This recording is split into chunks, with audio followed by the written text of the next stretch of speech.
Hi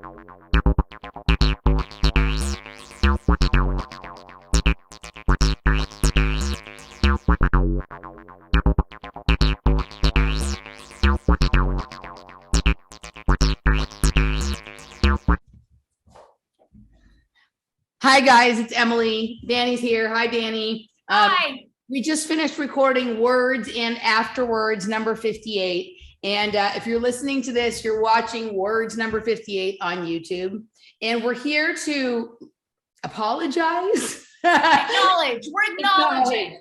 Acknowledging that Words number 58 was a little boring, but we can't not put it there because we're beginning the long dive, apparently, laying bricks into the Santa Fe Institute. And it's one of these things that's so hard to sort of lay out. You have to give some groundwork, and it's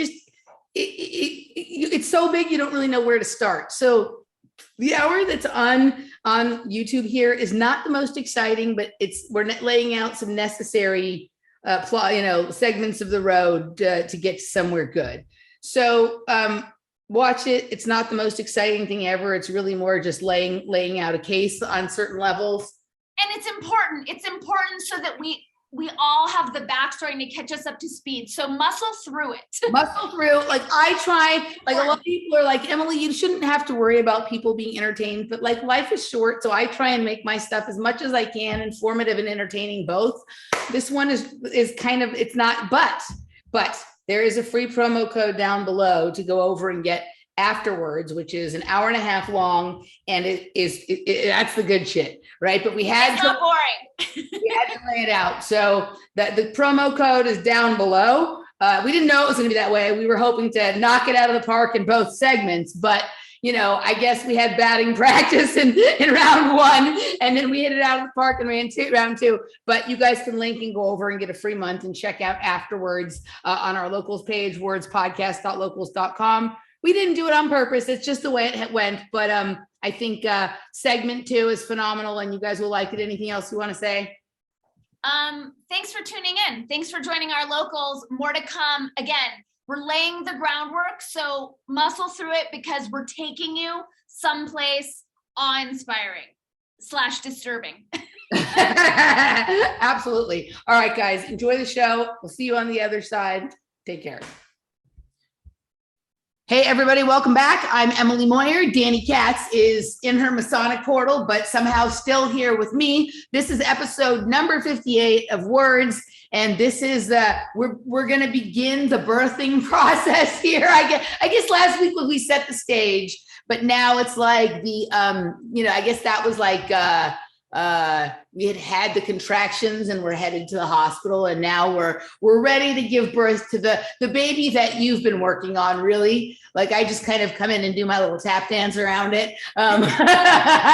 You did a lot of decoding.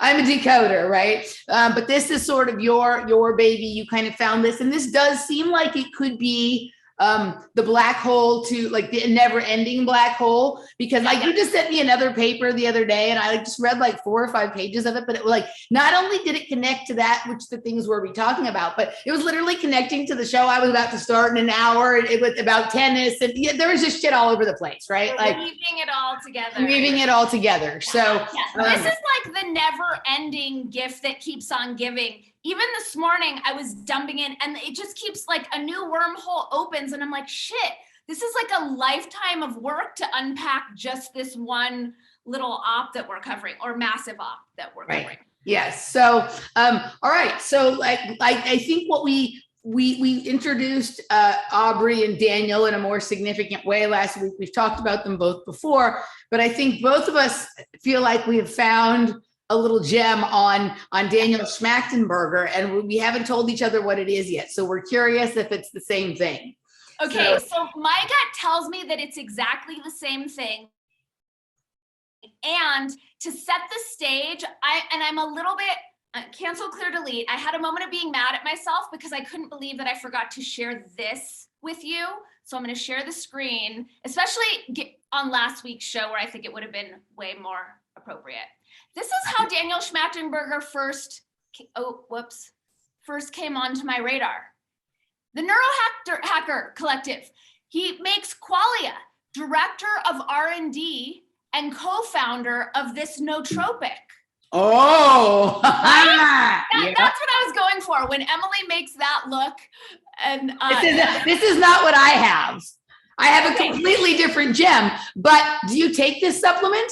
Okay, so check this out. So this is Qualia. And when this came out, and I believe this came out before On It. I was in LA when this was and look at the symbolism there. Yeah, all right. Right? And again, I don't know how, but the company sent me a free sample. Shocker. And I instantly got depressed and threw them away. So I'm just looking at this and I'm just telling you that it's the exact same products that Aubrey has with just different labels directed at different audiences. Same. This looks exactly like what On It looked like before it was popular. Like when when like in the early days of On It, like in 2011, that's what it looked like. Yep. Yeah. Yep. Okay. So this isn't the gotcha, but this just catches us up to speed. Now, so I took a ton, let me stop the share so I can get a little bit more organized. So I noticed in researching this that shit is disappearing from the web so fast. Like something that I found last week, all of a sudden I can't find. And when we get into the meat of the matter, the plot thickens. Okay, so, but I found Daniel's bio. Let me pull it up. Okay. And this is where I think you and I probably got the same thing. Not that. Okay, here we go. Not that bio. He has multiple bios. Okay, so here's number one. Occupation, social philosopher, birthplace, not disclosed. Isn't that, and we had our Marx thing happening. Right. It's funny. Somebody responded that they were thinking that he looked like Terence McKenna. And then when I pulled up Karl Marx, Karl Marx, and it's funny because I had thought Terence McKenna too. And he does. He looks like the bastard child of Terence McKenna and Karl Marx. But it was funny because I decided for the sake of the direction that our show was going at that moment that Karl Marx I was just going to do just Karl Marx. But somebody's like, it's Terence McKenna and Karl. It totally is Terence McKenna and Karl Marx. Yeah. Exactly. And it makes sense. And then there's this quote unquote nonprofit media organization, Consilience Project, which we will for surezies come back to. Okay, so, okay, we already did that one. Check this one out. These are all pulled from his bio. And I just took screenshots because things are disappearing from the web. Not much is known about his father. My dad was an old breed of men. So I just keep going back to this Karl Marx thing. You know, this old breed kind of man. Check out his education. Body Mind College and Maharishi International University, where he studied counseling, psychology, and mathematics. So question number one is, why is he R&D for a nootropic formula? Research and development, like he's not doing media development around it, right? He's not like a consultant, he's legit R&D.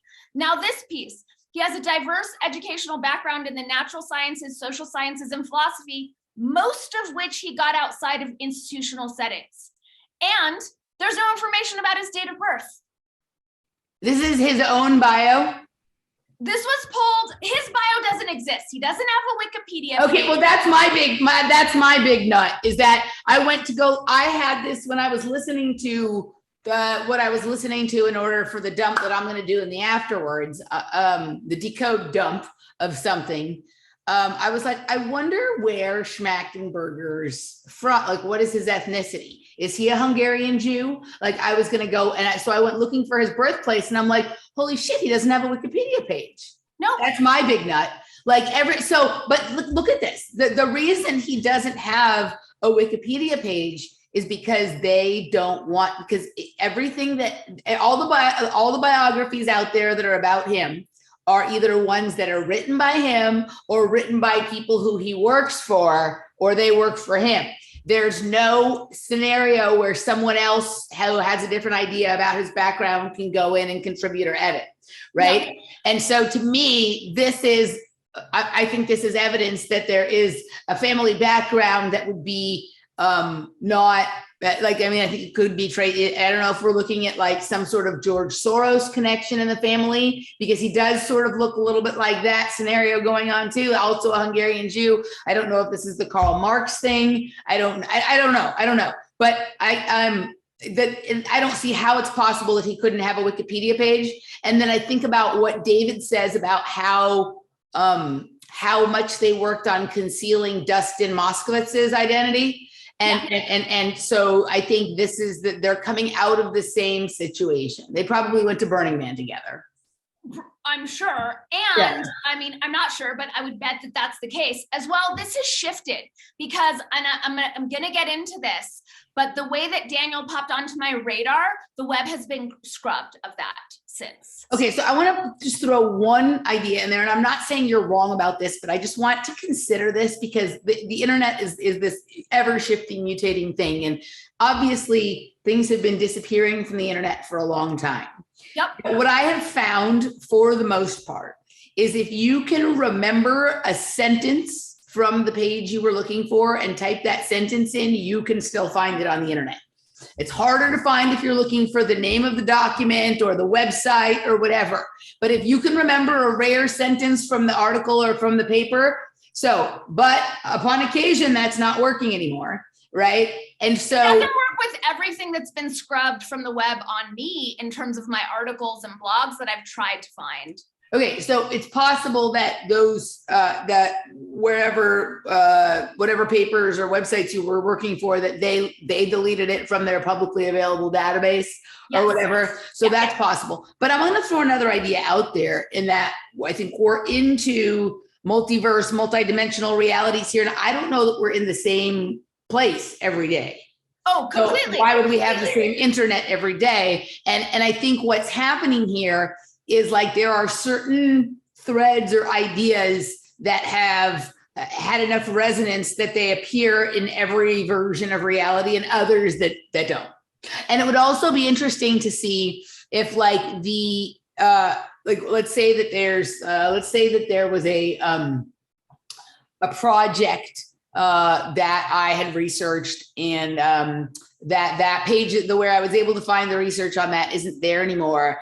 And it would be interesting if there was also like that project isn't going on anymore, or like we're not like the people who are sort of associated with that seems to resolve it. Like Jeff and I got into something about Britney Spears and about the Mandela effect, and somebody was having a Mandela effect that Britney Spears never did that "Hit Me Baby One More Time" video in the Catholic school, the Catholic school uniform. No, other people say it's still there, but for this person, like in whatever scenario they were in the day they discovered this, it wasn't there anymore.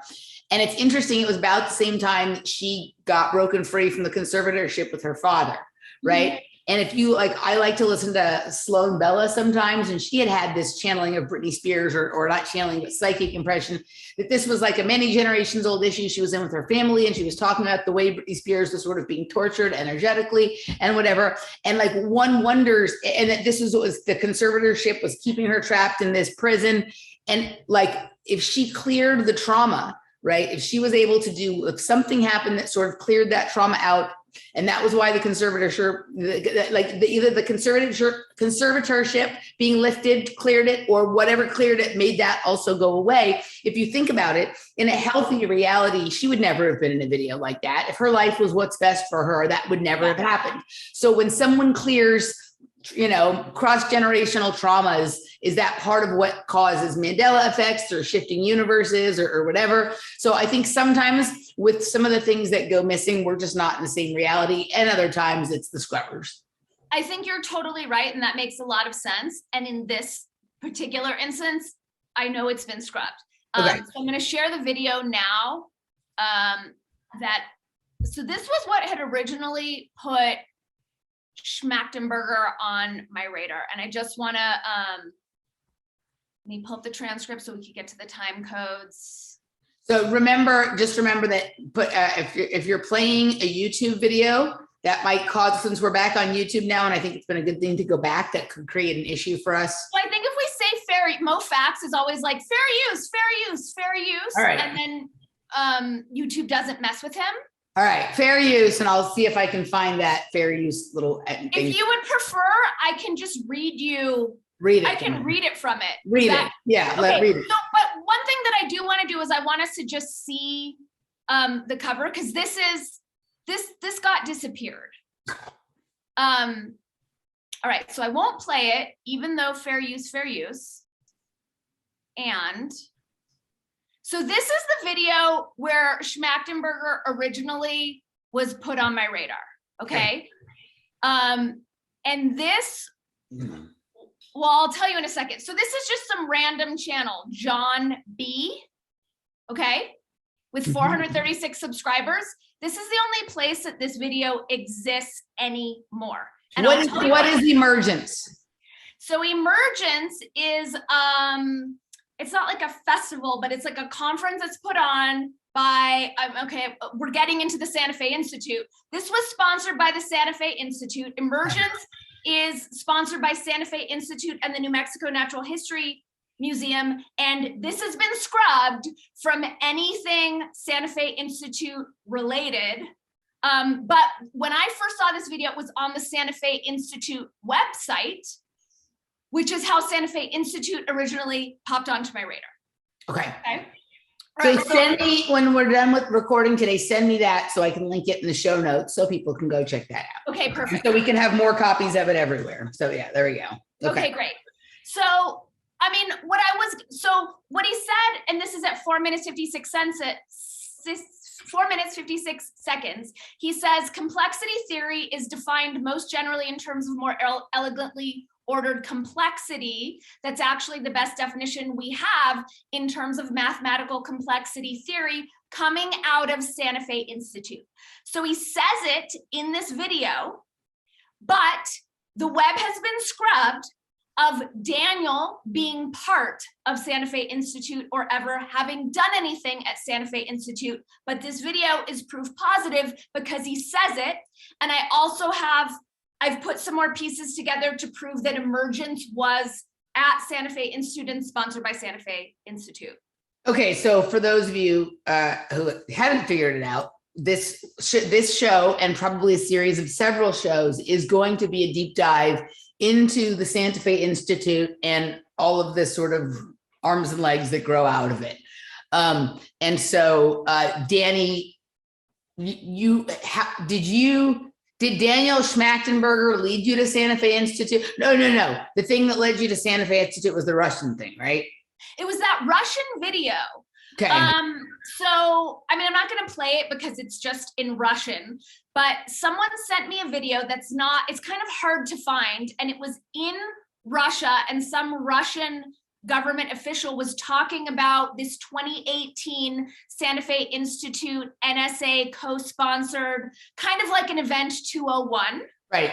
For the situation that we're living through right now. That we're not talking about on YouTube. Right. We're not talking about on YouTube. And so as soon as this video landed on my radar, and the piece, I'm bummed that I'm not going to share it, but I don't want to get us in trouble with the SFI, with YouTube, is that Daniel talks about choosing to consciously evolve and living as verbs versus nouns. And I was like, oh my God, we're doing the same thing. We're talking about the same thing. And that's what had me reach out to Santa Fe Institute and say, hey, I'm a local, I'm working with language in this way. And it was just like a brick wall of like, we don't want anything to do with you. And I was like, that is so weird. I don't get that. So there's another tell in the video where he talks about like psychopathy, and we'll share the link, and I'm excited for people to check it out. All right, so I plan to share the video, so I'm just going through my notes and seeing if there's anything else from this video that I need to talk about. Okay, so he talks about, he keeps talking about this sort of move towards communism, but he says specifically in this video, I'm not talking about communism, I'm not talking about socialism, when that's exactly what he's talking about. So he says, let's make this move towards communism, but I'm not talking about communism. Totally. Yeah, exactly. And he's Karl Marx, because he's Karl Marx. He's Karl Marx, exactly. And then there's this other video, and again, I'm not going to play it because I don't want to get us in trouble, but I just want us to look at the title just so we can get an idea of where he's coming, where he's coming from and what he's up to. Can you see the title of this? Yep. So this was a talk he gave in 2020. Wow. All right. So Santa Fe Institute, since now we're in it, they started as the Rio Rancho Foundation. Rio Grande Institute. I have Rio some Grande. stuff on that for the second part. Yeah. Okay, cool. And so let me share the amazing Polly video about this. She just did like a few minutes. Firefox completely blocked me from playing this video today. So I thank God for Brave. But this is a really good overview of what Santa Fe Institute is about. Fair use, amazing, Yeah. Polly. Thank you. It's on BitChute, so it's different. Yeah. Okay, go ahead. Oh wait, you know what? I might not have shared the sound, so let me just one more time. If you share the sound, you don't even need to share the video. You don't. Well, let's just do it how you want to do it. Go ahead. Okay. She has what really visuals. goes on at CERN. It's kind of a sketchy, crazy place. And the Santa Fe Institute, look at their symbol. Kind of has a Nazi vibe to me. They give a little description of what it is here. Here's some of the types of projects that they work on. Efforts to create artificial life, chaos theory, genetic algorithms, econophysics, systems biology, evolution of human languages. All this kind of merging of man and machine. It's called technocracy. It's called cybernetics as well. Yeah. So that's what the Santa Fe Institute is. And it's, whatever, you're allowed to look into these things. But the part that's really strange is that they partner with the U.S. Department of Energy on various studies. And you see here that they were interested in mutation, genetics, and evolution at the U.S. Department of Energy. When I think of Department of Energy, I'm thinking of oil and gas, fracking, dams, hydroelectric power, nuclear energy, that sort of thing. Why are they looking at genetics and human language and chaos theory and synthetic biology? Why are they looking at that kind of thing? Also, here are the authors of that paper. Murray Gell-Mann, Christine Maxwell. We'll get to Murray Gell-Mann. He's a big There she is again. They're like ghosts. They appear in all of these places. Let's look at a map. Where is the Santa Fe Institute? Here it is up here on the map. And what's 59 minutes away? But the Zorro Ranch, Epstein's Ranch in Santa Fe, is 59 minutes away from the Santa Fe Institute. But you know what? That's not the only interesting thing around there. Donated. Yes. Donated $250,000, I think it was, to the Santa Fe Institute as well. And I will pull this up. Bill Gates is also a big donor to Santa Fe Institute. Okay. Did you know that the Bronfman family, yes, the Bronfmans, those Bronfmans, have a church in Santa Fe, New Mexico? It's called the União do Vegetal. And basically what it did was it got itself a license to import ayahuasca under the guise of being a religion. This is their cult compound, I guess. The actual address is over here with this little shack. But look what's across the road. I have a feeling this is the actual União do Vegetal compound here. I might do a video on this separately, so we'll leave it there for now. But this is what it looks like. The Santa Fe Institute is a couple of minutes away by car from the ayahuasca cult. Ayahuasca is like a mind-altering. It's sort of been compared to LSD, but it's a tea that comes from the rainforest. Anyway, it's a couple of minutes away from the Santa Fe Institute, and that's only an hour away from Epstein's Ranch. Very interesting. Somewhere right over here is the Los Alamos Labs. That's the nuclear testing ground. Okay. So that's like kind of an overview of what they're into. Did you pull, I have a lot of pieces from one of the Department of Energy reports. So I read about 5 or 8 pages of that. And I had a lot of stuff on my plate this week. I haven't had a chance yet to read more. But No problem. the Department of Energy thing, so this is actually like, this is always the case. The Department of Energy is always involved. Have you watched Stranger Things? I tried. It was painful, but I did watch the first season. Okay, so that's all emanating from the Department of Energy. The facility there has a machine underground that emits a tremendous amount of energy, i.e. a particle accelerator, basically, right? Yep. That is sort of, and it's hidden under a shopping mall, right? Kind of thing. So there's a Department of Energy, location, and then there's this shopping mall, and there's this underground facility that sort of connects them, right? Yep. With the particle accelerator, and it's creating all of this sort of chaos that's going on. It's opening interdimensional portals and causing everything that is the basis for the story. It's funny that you can't watch it because whenever we watch it, Laura always talks about how much Winona Ryder reminds her of you in that show. Oh Yeah. God, I don't think. I'm sorry, Laura, for whatever I did to you. I hope we can repair our relationship at some Actually, point. Winona Ryder is really good in the show. She's actually very good in the show. I But feel like she wasn't really good in. I rewatched Heathers the other day, and I was like, she's terrible. Like, I think she's I loved her in Reality Bites. she's a She better. was like legit awful in Heathers. She's gotten better as she's gotten older. She's become just, things evened out a bit and whatever. But no, the Department of Energy, and then also like power plants, water treatment facilities, those are actually where lots of these things emanate from. And no one really thinks about that when they're thinking about like, when the nuclear radiation facilities and all that kind of stuff. But what many people don't know is that a lot of what we think of as power plants, where they think it's like, kinds of, they don't think it's nuclear, but it's nuclear. They're doing nuclear stuff there. Yeah. So no, the Department of Energy is always going to be involved with this, but also think about what's been going on. I mean, we're used as batteries. So the Department of Energy would be in charge of harnessing biological, like energy from ATP in the body towards the Borg, to mind control, right? So if you ever listen to some of the stuff that I've done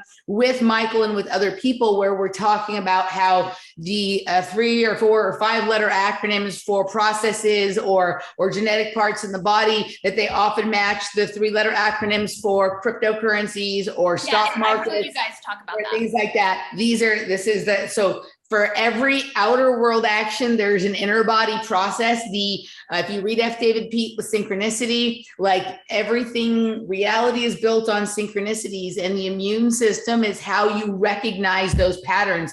And so if you want to work on chaos theory and make sure people don't recognize what's going on around them, you're going to have to destroy their immune system. So adaptive, what did they call it? Some kind of biology, systems biology or whatever. So how do you have like a fully functioning biological system that doesn't have an immune system strong enough to recognize the patterns around it that you don't want it to recognize, but is fully glommed onto the ones that you do want it to recognize, right? Yeah. So that's where like a lot of this stuff comes in. So the Department of Energy is always going to be a thing. And then you said something else that probably connects to what I have for my part of the dump in the second hour, but I can't remember what you said. So just continue. Well, I want to share this one piece. I was sharing the screen about this Department of Energy. Do you and Dan, I know what I was going to ask you. Do you and Dan, did you and Daniel have a relationship or a conversation, or you have any connection? Daniel and I, so after I saw the video that we're not playing, we have a zillion Facebook friends in common. Like there's a lot of associated friends. Mm-hmm. I reached out to him on Facebook. I saw this talk. We're both doing the same thing with language. Would love to connect with you. We had an exchange going for a while. And then when I said, as soon as I know we're on YouTube now, as soon as the situation started in 2020, I reached out to him and I was like, it seems like we're trying to do the same thing as far as hacking the mind control and hacking, what's going on. It'd be great to share notes. He completely disappeared from the conversation. And that was when he started, very on board with the narrative. So we had a bunch of. You said the 2 magic words, mind control. They never call it that. They never call it mind control. Right. And it was when I said that 5, like, it seems like we're trying to figure out the same thing, like share notes, he disappeared. Yeah. I just said that. Okay. So I did pull a couple pieces from this Department of Energy If thing. you had said to him, we're trying to figure out how to make sense of this, he'd have Right, for some sense making. Right, because Blah, sense blah, blah. making is what they call it. That's the code to each other that you're part of the crew, is when Totally. you call it what it's not. Yeah. Yeah. Okay, so this Are you report, serious? It's Hyde Park Road. it's legit Hyde Park Road, which No, is there's where Hyde Park is a neighborhood here too. Spelled the same way. it's also down the street from the 10,000 Waves Japanese spa that went full Nazi as soon as all this happened. And like no one's allowed in without their papers. Okay, so notice the date. So this is a report from 94 to 99, final report to US Department of Energy. And we could, Emily, do you have the link to all those government contracts that David sent us? So I can find that in email if you stop screen sharing. I took stills. You know Okay. what? Let me go back before we get into this Yeah. one. So David Martin sent me this link. I think it's fine to use his name. And then the link went dead for me after like a week. But the link was to all of these defense contracts that Santa Fe Institute has national. It was going back into the 90s. I looked at the list too. Yeah. And they're always $40,000. Like, Right. and like, look at these numbers, 40,000, since 2008, it was $40,000. That one up there there was a couple that are zero. I saw some. It goes to 0 or 40,000. Those are the only ones. Yeah. So, and there's also the piece, which also came from David, that you can't be a naval officer without doing a year-long residency at Santa Fe Institute. Oh, interesting. That's a requirement. And what's interesting about that is that they put Hunter Biden, he has some sort of like de facto Navy officership. I don't know where that came from. And then it'll tie us in when we get into back to the Consilience Project with Jamie Wheel, who his whole thing came from working with Navy SEALs and working with the Navy. Right. Yeah. All right, but these few pieces, and I'm not going to say them out loud because it's not worth it for us since we're on YouTube now. And where did it go? I was just in this. Here it is. So was it computational biology? Was that what you're looking for? So look at this. This was 94 to 99, 97, and they're talking about, I don't want to say the words because I don't want to get us into trouble, but they're talking about pathogens that lead to large scale toxic infection. They're talking about these words here. Right. Do you know what I'm saying? Like, yes, everybody can just push pause and look at the screen and read for themselves. Yes, just read this because this was from there. And just some other things that, so Swarm came out of SFI and it's even on their Wikipedia page. And I was talking to Shane Bales about Swarm yesterday. They're very secretive about their funds, but core support, match from funds, McKinsey. That's Buttigieg, Pete Buttigieg and all of that, and Romney and everyone. Yep. Okay. So just to get an idea of some of the things that they're into. Scaling in biology and ecology, energy flow in ecosystems. Think what I've said about ATP in the body, right? The energy production in the body of the ATP tour, the tennis going around. Now there's an ATP. There's an ATP cryptocurrency. It's the Atlas Protocol cryptocurrency. It's going to be used for smart voting. Oh, Jesus. Yeah, exactly.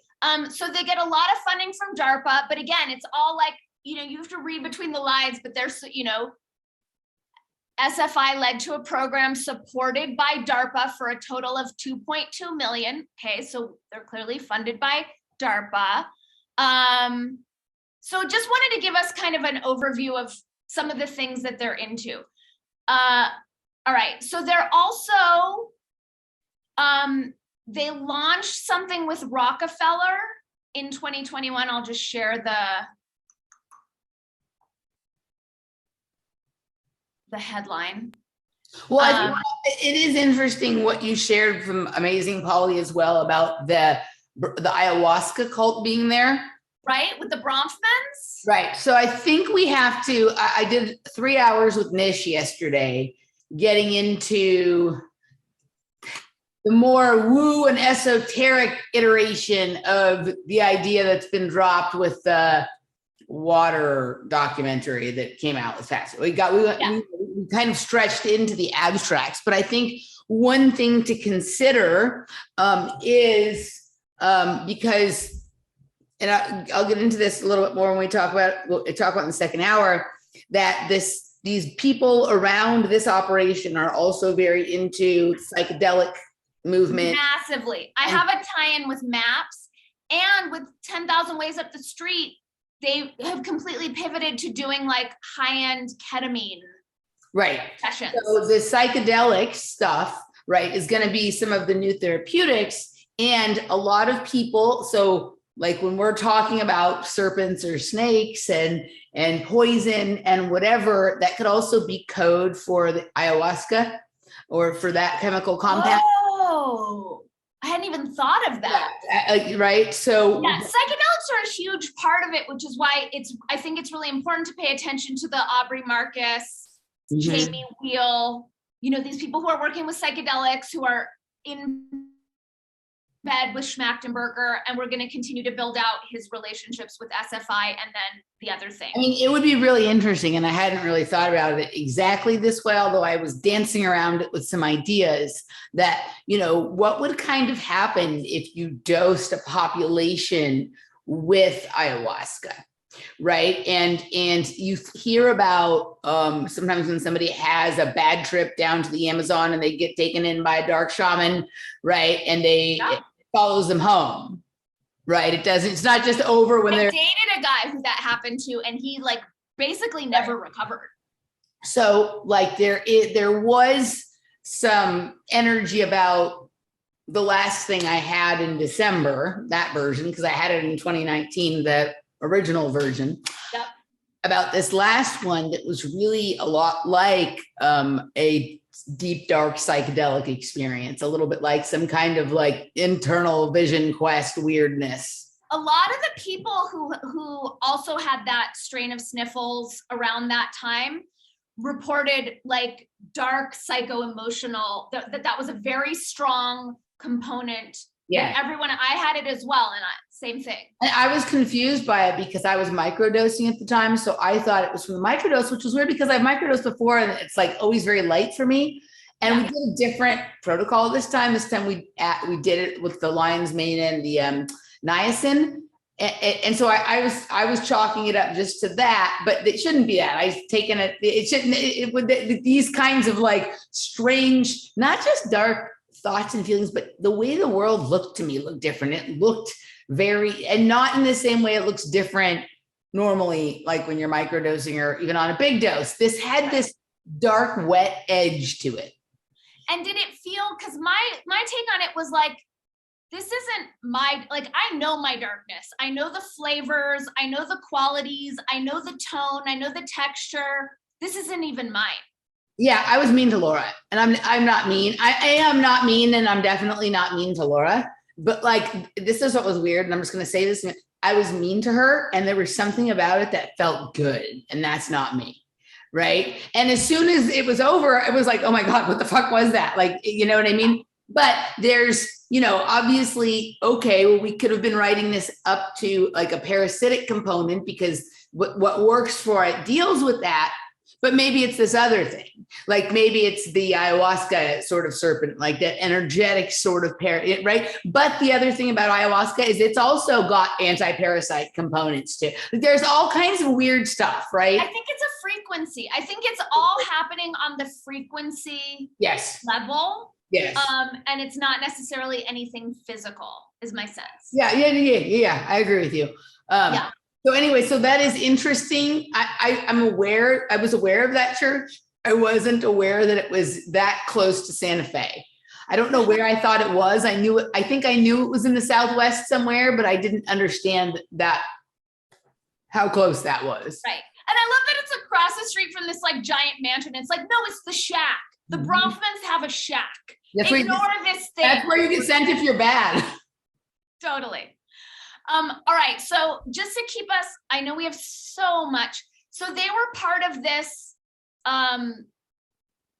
modeling accelerator. This was a collaboration between SFI and the Rockefeller Foundation. And again, they keep news of their donations. It's like locked tight. So it's a lot of weird sifting to find these. So now we have DARPA, Rockefeller. Let me show you guys the Gates one, just so we have it on record.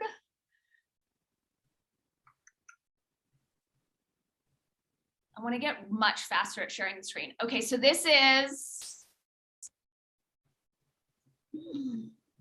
Bill and Melinda Gates Foundation, committed grants. Yep. October 2012, Santa Fe Institute, 1 million. 33 months, of course. For global development. Yeah. Research and learning opportunities. And then they also have something at the Indigenous Language Institute, which is also in Santa Fe, New Mexico. These are their 4 Santa Fe's. But I think this is the only one that Santa Fe Institute. Right, but remember if you look at the things that were part of something you brought up earlier, it had to do with language. Well, that was the thing, and that was why I was like, that was why I was attracted to Daniel's work in the first place. And when you guys click through the link that we're going to include of that original SFI video that they're claiming has nothing to do with SFI, that's what he. Sorry about that, but those of you guys who watch me on a regular basis know that it's become sometimes a frequent occurrence that they show up to repair things mid-podcast. Like I've been waiting for weeks for them to come change the filter in my refrigerator because my ice tastes like mold, right? I don't eat it. I'm not eating it, right? But like it was literally weeks ago, like almost a month ago, right? And every single time they ever show up, it's in the middle of a podcast. It's not before the podcast. It's not after the podcast. It's not on a day I don't have a podcast. It's always right in the middle of a podcast. Yep. Yeah. Okay. Continue. Go ahead. All right. Okay. So one thing that I noticed about SFI, and I think that over the next few shows, we'll unpack the SFI players because there's so much there. This is our initial overview. But one thing that I noticed about the SFI players is that there's a really shocking amount of crossover between how many of them are on the Council of Foreign Relations and how many of them have something to do with the World Economic Forum. So I'm just going to do a screen share to show you what I'm talking about. So this is the World Economic Forum website. And these are the search results for Santa Fe Institute. Look how many, so David Krakauer is the current president of SFI. Look how many. John Clippinger, we'll get into him in a second because Clippinger started, I think it's called the Highland Forum. We'll come back to it. It's pretty dark shit. So Jeffrey West, Mark Pagel, look, there are 10 pages of crossover between the World Economic Forum and Santa Fe Institute. Okay, just for a second, let's back way up. What does Santa Fe Institute say that it is? What do they say they are? Okay, so let's pull it up. I went so overboard on this.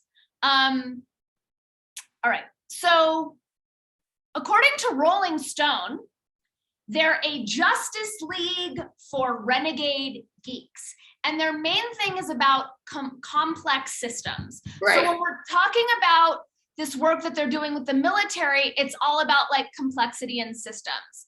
But we can pull up their, wait, you know what? I think I have a video. Entertain the people while I see if I can find the video. So I'm going to say, so we started doing the research on this several months back. And so the way I start every single research project I pretty much do is I cross-reference the name of the thing that I'm looking at with the term mind control, right? Yep. See, and so this was the very first thing that came up. Jeffrey Epstein liked palling around with scientists. When you write Santa Fe Institute mind control, that's what you get. Yep. Okay.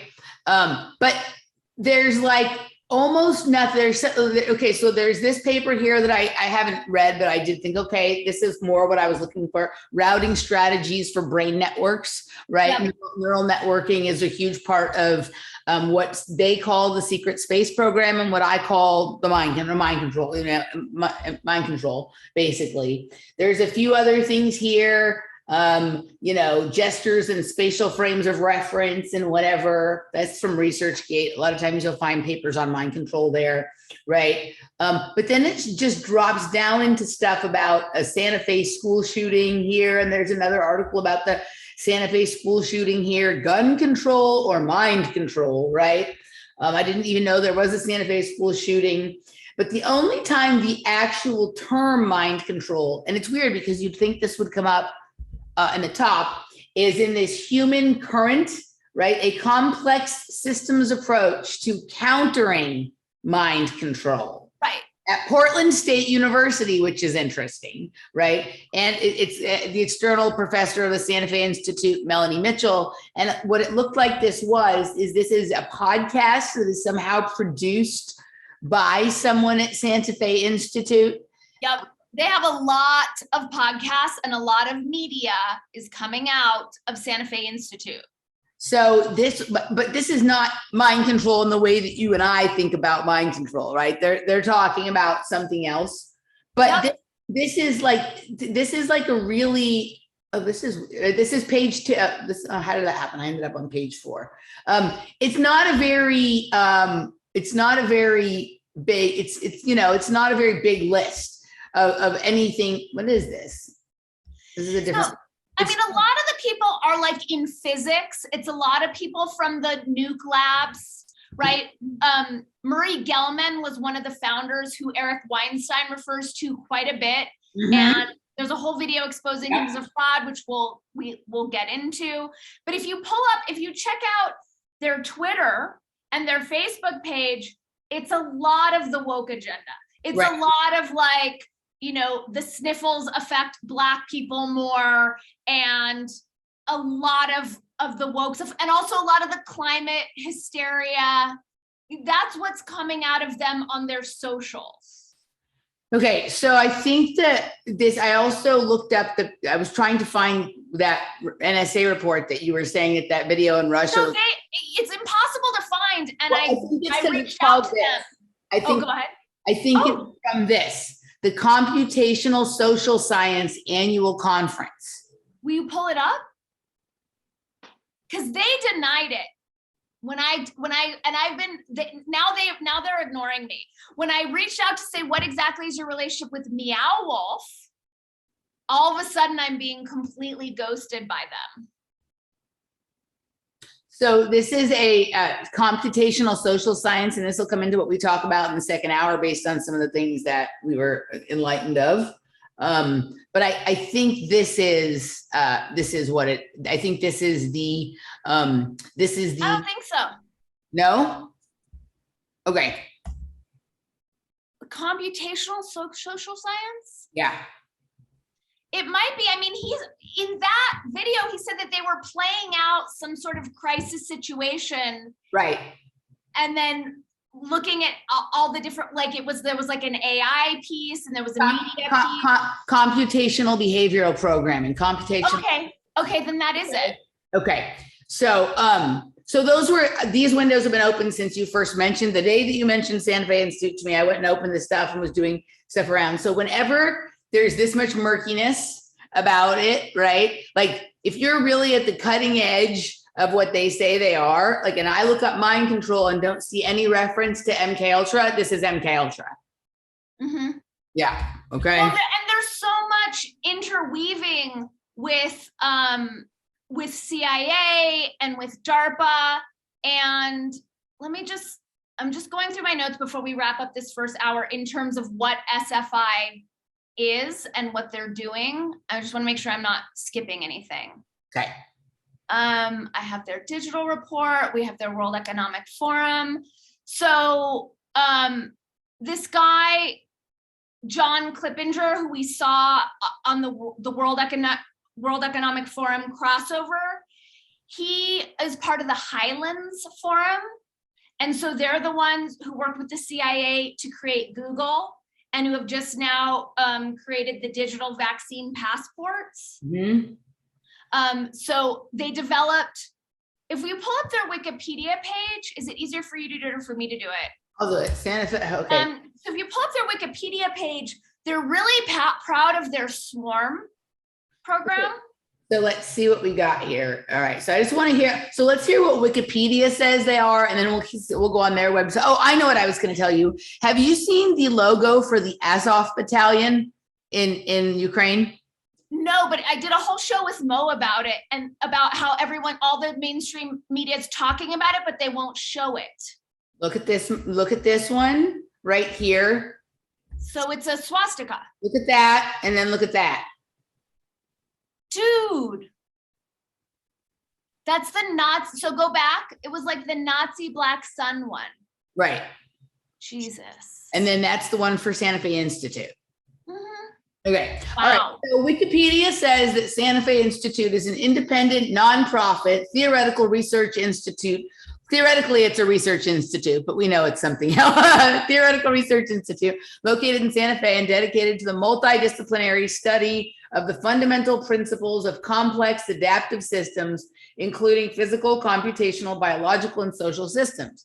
The Institute is ranked 24th among the world's top science and technology think tanks and 24th among the best transdisciplinary research think tanks. That is odd that it would be ranked 24th in two different lists. Like, you know, that is weird. According to the 2020 edition of the Global Go. Okay, and just think we're at 2022 here. So is this? That's weird. That is weird. It's got the 24 twice. Right. So my guess would be this is code for whatever is going to be let go in 2024 is what they're working. They have 2020 here. Oh. Twice.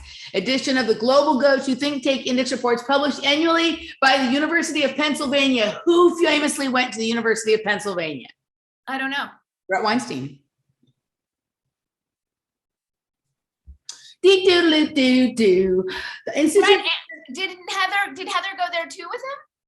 I don't think so. I think that, let's see. Brett Weinstein, UPenn.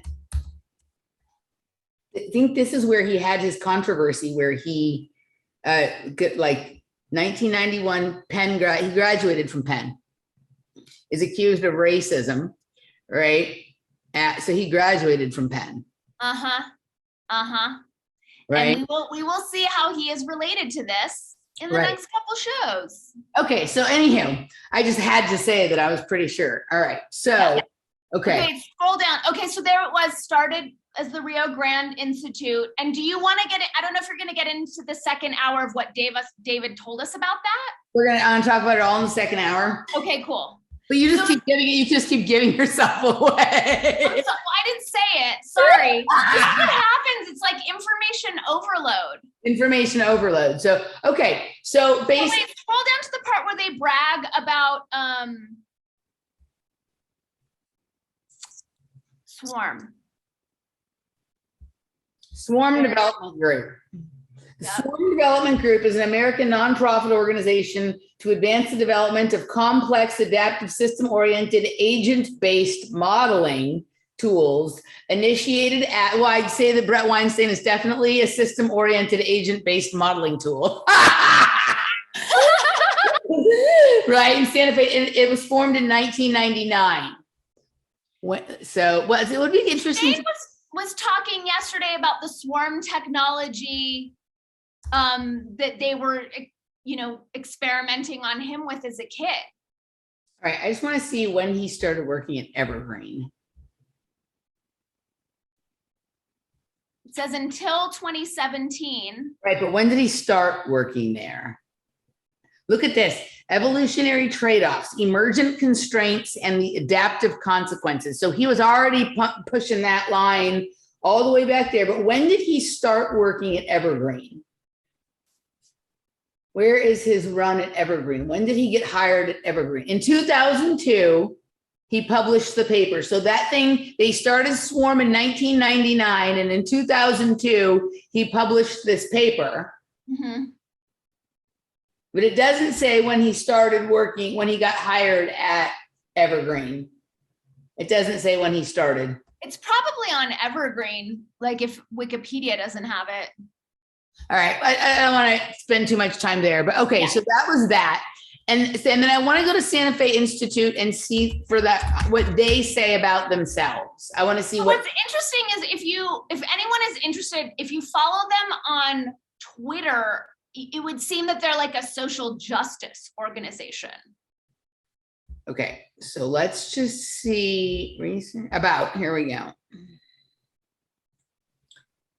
Okay, this is it. This is all, okay. Our mission is to search for order in the complexity of evolving worlds. The New World Order, right? I don't know. Our researchers endeavor to understand and unify the underlying shared patterns in complex physical, biological, social, cultural, and technological, and even possible astrobiological worlds. Astrobiological, okay? Right? Space is inside of you, okay? Yep. Our global research network of scholars spans borders, departments, and disciplines, unifying curious minds steeped in rigorous, logical, mathematical, and computational reasoning, right? Computational reasoning. As we reveal the unseen mechanisms and processes that shape these evolving worlds, we seek to use this understanding so using mind control to make everything okay. Basically, what we're talking about here. All right. So that's what they say about themselves. And they... Oh, check that out. Mathematical immunology, HIV, influenza, Ebola, the microbiome. What does that have to do with anything that they just listed? There's a lot of stuff. David actually said that they landed on his... Small worlds. Like fucking, do they sponsor it at Disneyland and shit like that? Like what? Probably.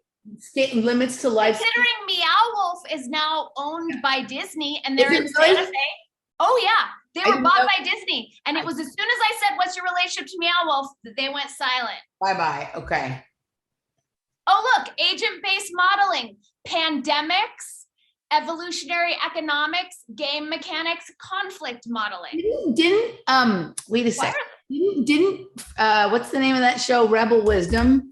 I think their last episode was called Agent in the Arena. Let's just see. Oh, damn, I'm good. Okay.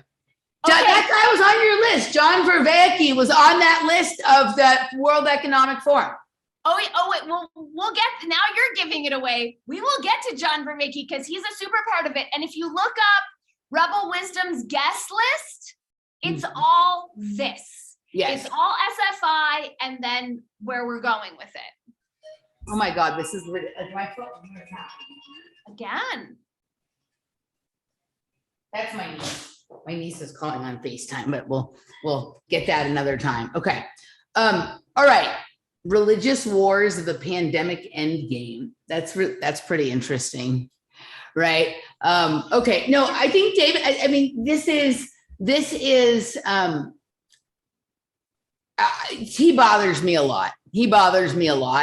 And he has co-opted the color palette, the symbology, all of that kind of stuff of both the psychedelic world and the conspiracy world to turn them into controlled models of both. Completely. Yeah. Well, he's 100% controlled. So when we get to the Consilience Project, we'll see how much Santa Fe Institute is represented there. David Fuller is part of that. One thing I realize is how David Fuller calls all his videos films. Right. If you're a journalist, you're not putting out films. Films imply some sort of fictionalization.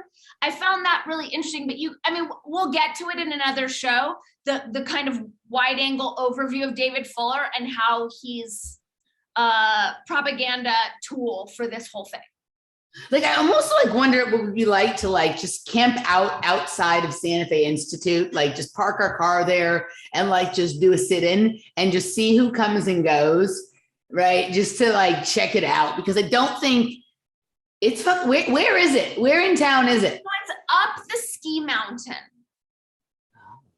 which is weird to have like, because up the ski mountain, you have 10,000 waves, you have a bunch of hiking trails, you don't have businesses up there. That's where it is.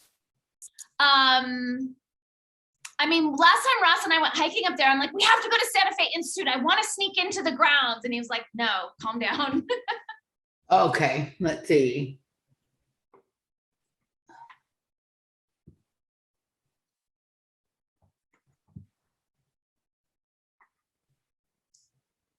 What, given everything that, like, let's take Gates aside, though we know what he puts his money into, but like, why would Epstein be giving them money to discuss complexity systems? Like, it just doesn't.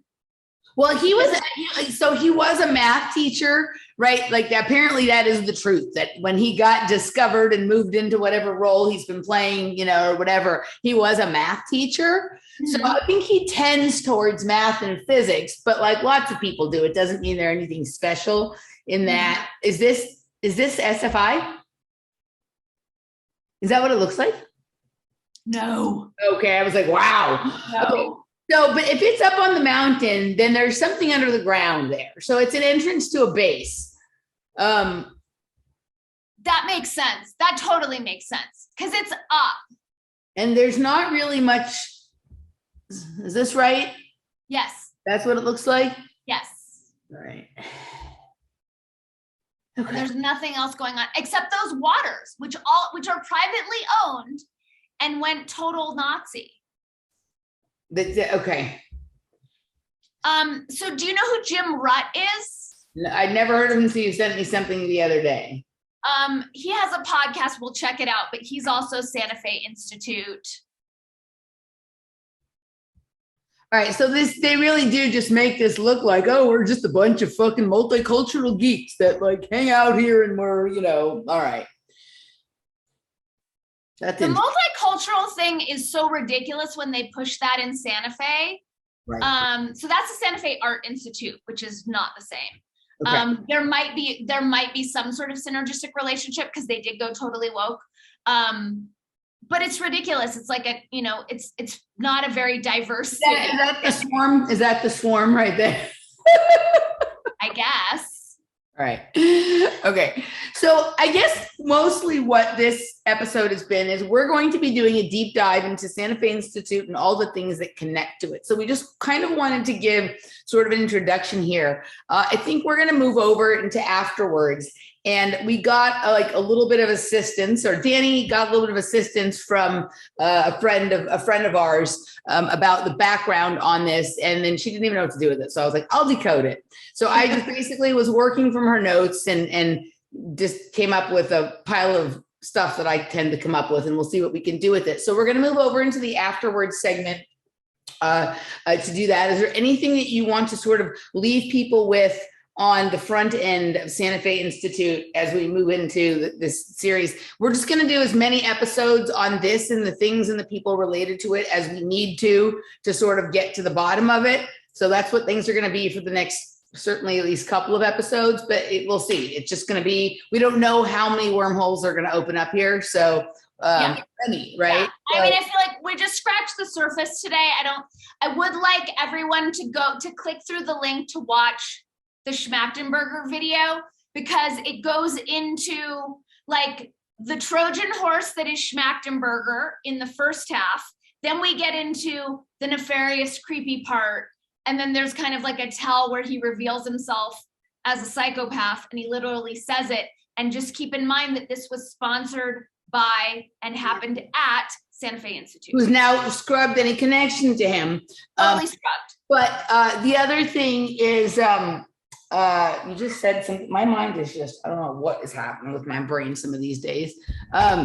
You said something that I wanted to sort of clip onto there. Oh, I know. I'm going to also link to the video of the Russian guy talking about Santa Fe. So go down to the description box and the links for both the Schmachtenberger video and then the video of the Russian guy talking about this. That is what sort of opened this up for Dani in the first place. Also, I will link to that Department of Energy paper that you shared so people can go ahead and read that for themselves if they like to. And we implore you, if there's some part of this that is interesting to any one of you or some part of this topic that somebody out there knows stuff about, join in with us. If you find some good stuff, you can come on and chat with us, or you can just feed us the research if you're not interested in this stuff and whatever. But please, both of us have 1,052 things we're doing, and this actually could be a full-time job researching what's going on over there. So if anybody's feeling so inclined to jump in and help, we'll be happy to give you credit. If you want to come on and help us with this, that's fine. The other thing, I want to ask everyone to go over and become a member at our locals page, wordspodcast.locals.com. And there will be in the description box as well a promo code for a free month over there. For right now, the video version of Afterwords is only available there. So if you want to see the video version, you need to go there to see that. And we will see you over there for Afterwords. Audio versions will be available on Dani and I's separate other locations, but we're going to move into Afterwords now right now, and I'm going to give my dump. See, like I give it, because that's kind of what it is. It's like a big shit. So anyhow, all right, you can find Dani at DaniCatz.com, on locals at Dani Katz, Patreon Dani Katz. You guys know where to find me. We'll see you on the other side. Bye.